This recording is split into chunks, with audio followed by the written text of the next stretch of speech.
بسم اللہ الرحمن الرحیم۔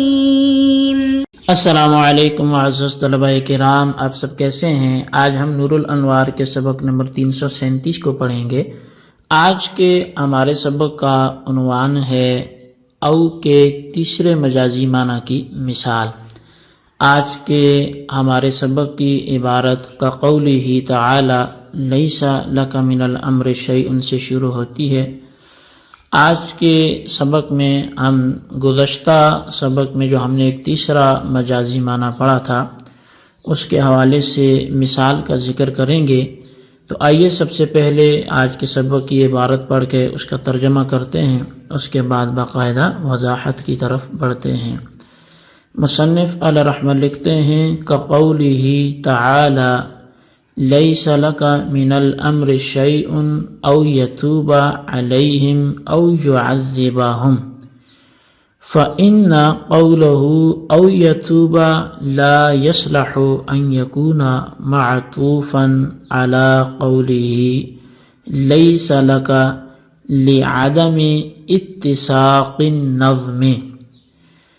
جیسے اللہ تعالی کا ارشاد ہے آپ کو کچھ اختیار نہیں اس معاملے پر، یا تو اللہ تعالیٰ ان کی توبہ قبول فرمائے یا ان کو عذاب میں ڈال دے، اس لیے کہ اللہ تبارک و تعالیٰ کا قول او یتوبہ یہ اللہ تعالیٰ کے قول لیس لکا پر معطوف ہونے کی صلاحیت نہیں رکھتا،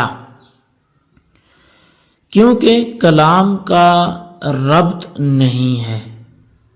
ولا علی قولہ الامر او شیء وہو ظاہر ولکنہ یصلح قولہ لیس لک ان یمتد الی غایۃ التوبۃ او التعذیب فیکون او بمعنی حتی او الا ان فیکون المعنی لیس لک من امر الکفار شیء فی دعاء الشر او طلب الشفاعۃ حتی یتوب اللہ تعالی علیہم۔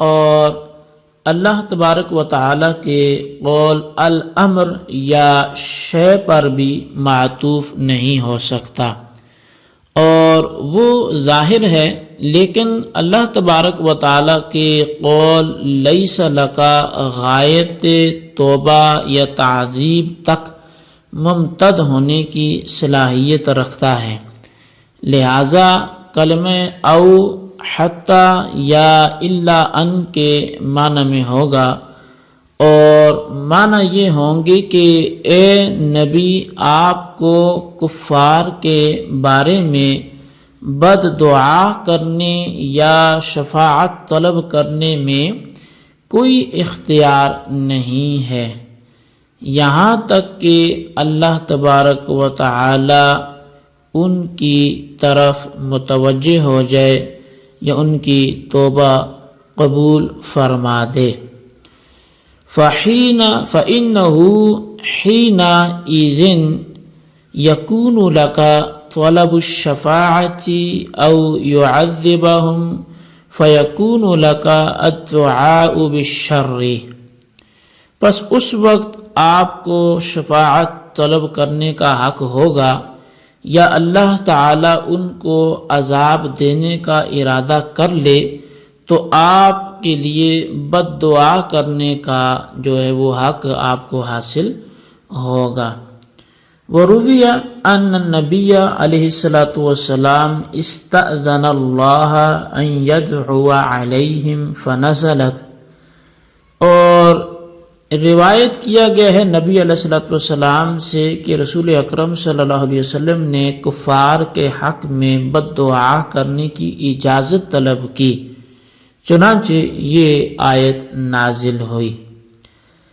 وقیل انه لما شج وجهه علیہ السلام یوم احد سأل اصحابه ان يدعو عليهم فقال عليه السلام ما بعثني الله لعانا ولكن بعثني داعيا اللهم اهد قومي فإنهم لا يعلمون فنزلت ونهى الله عن الدعاء عليهم أو سؤال الهداية لهم.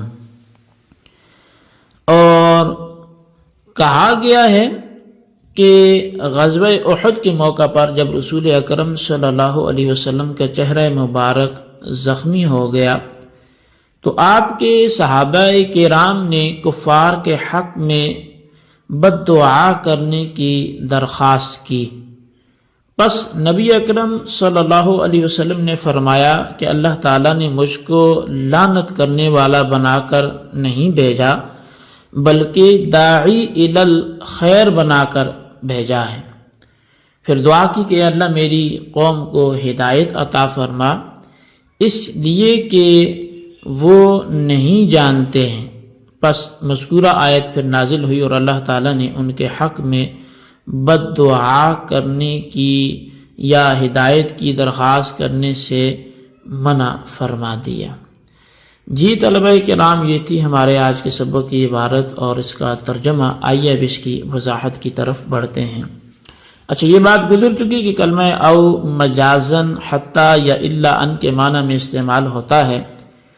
اس کی مثال میں اللہ تبارک و تعالی کا جو قول مذکور ہے اس کی پوری آیت اس طرح مذکور ہے: وَمَا جَعَلَهُ اللَّهُ إِلَّا بُشْرَى لَكُمْ وَلِتَطْمَئِنَّ قُلُوبُكُمْ وَمَا النَّصْرُ إِلَّا مِنْ عِنْدِ اللَّهِ الْعَزِيزِ الْحَكِيمِ لِيَقْطَعَ طَرَفًا مِنَ الَّذِينَ كَفَرُوا أَوْ يَكْبِتَهُمْ فَيَنقَلِبُوا خَائِبِينَ لَيْسَ لَكَ مِنَ الْأَمْرِ شَيْءٌ أَوْ يَتُوبَ عَلَيْهِمْ أَوْ يُعَذِّبَهُمْ فَإِنَّهُمْ ظَالِمُونَ. اس کا مطلب یہ ہے کہ اللہ تعالیٰ نے تمہارے دل کی خوشی کی اور تاکہ تسکین ہو تمہارے دلوں کو اس سے، اور مدد ہے صرف اللہ ہی کی طرف سے جو کہ زبردست ہے، حکمت والا، تاکہ ہلاک کرے بعض کافروں کو یا ان کو ذلیل کرے تو پھر جامع محروم ہو کر. تیرا پاس جو ہے اس معاملے میں کوئی اختیار نہیں کہ ان کو توبہ دے خدا تعالیٰ یا ان کو عذاب کرے کہ وہ ناحق پر ہیں. اب شارح فرماتے ہیں کہ اس آیت میں او یتوبہ یہ لیس لکا پر معطوف نہیں ہو سکتا کیونکہ معطوف اور معطوف علیہ کے درمیان مناسبت اور ربط ضروری ہے. حالانکہ دونوں کے درمیان یہاں کوئی ربط نہیں ہے بلکہ دونوں کے درمیان اختلاف ہے، اس طور پر کہ معطوف علیہ یعنی لیس لکا ماضی ہے اور معطوف یعنی یتوبہ یہ مضارع ہے، یا پھر معطوف علیہ یعنی لیس لکا یہ منفی ہے اور معطوف یعنی یتوبہ یہ مثبت ہے. تو بہرحال دونوں کلاموں کے درمیان اختلاف کی وجہ سے عطف درست نہیں ہے. شارح فرماتے ہیں کہ یتوب علیہم کا عطف لفظ الامر پر بھی درست نہیں ہے اور شیء پر بھی درست نہیں ہے، کیونکہ اس صورت میں معطوف علیہ یعنی الامر یا شیء یہ اسم ہوگا اور معطوف یعنی یتوبہ یہ فعل ہوگا، اور اسم و فعل کے اعتبار سے اختلاف کی وجہ سے بھی عطف درست نہیں ہوتا.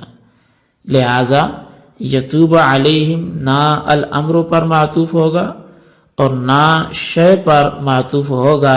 بہرحال جب یتوب علیہم کا عطف سابق میں مذکور تین چیزوں میں سے کسی پر درست نہیں ہے تو یہاں کلمہ او اپنی حقیقت پر نہیں ہوگا، یعنی عطف کے لیے نہیں ہوگا. مگر چونکہ کلمہ او کا ما قبل یعنی لیس لکا یہ عدم اختیار، یہ غایت توبہ یا غایت تعذیب تک ممتد ہو سکتا ہے، اور کلمہ او کا ما بعد یعنی توبہ یا تعذیب اس کے لیے غائط ہو سکتی ہے۔ اس لیے یہاں کلمہ او مجازن حتی یا الا ان کے معنی پر محمول ہوگا، اور آیت کا مطلب یہ ہوگا کہ اے نبی، آپ کو کفار کے بارے میں بددعا کرنے یا شفاعت طلب کرنے کا حق نہیں ہے یہاں تک کہ اللہ تعالیٰ ان کو توبہ کی توفیق دے، یعنی اگر اللہ نے ان کی توبہ کو توفیق دے دی، ان کو توبہ کی توفیق دے دی تو آپ ان کے لیے شفاعت طلب کرنے کا حق حاصل ہوگا، یا یہاں تک کہ اللہ تعالیٰ ان کو عذاب دینے کا ارادہ کرے۔ اگر اللہ تعالیٰ نے ان کو عذاب دینے کا ارادہ کیا تو آپ کو ان کے بارے میں بددعا کرنے کا حق حاصل ہوگا۔ یا پھر ایک حدیث بھی لکھی کہ یہ بھی روایت کیا گیا کہ نبی علیہ السلام نے اللہ تعالیٰ سے یہ درخواست کی کہ وہ آپ کو کفار کے حق میں بددعا کرنے کی اجازت عنایت فرمائے، اس پر یہ آیت نازل ہوئی۔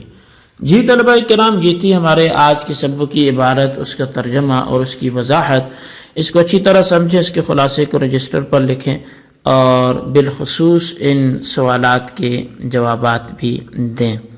سوال نمبر 1 یہ ہے کہ او کے تیسرے مجازی معنی کی مثال تحریر کریں، اور سوال نمبر 2 یہ ہے کہ نبی علیہ السلام کے کفار کے حوالے سے بددعا طلب کرنے پر جو حدیث ہے وہ بھی اس آیت کے شان نزول کے حوالے سے تحریر کریں۔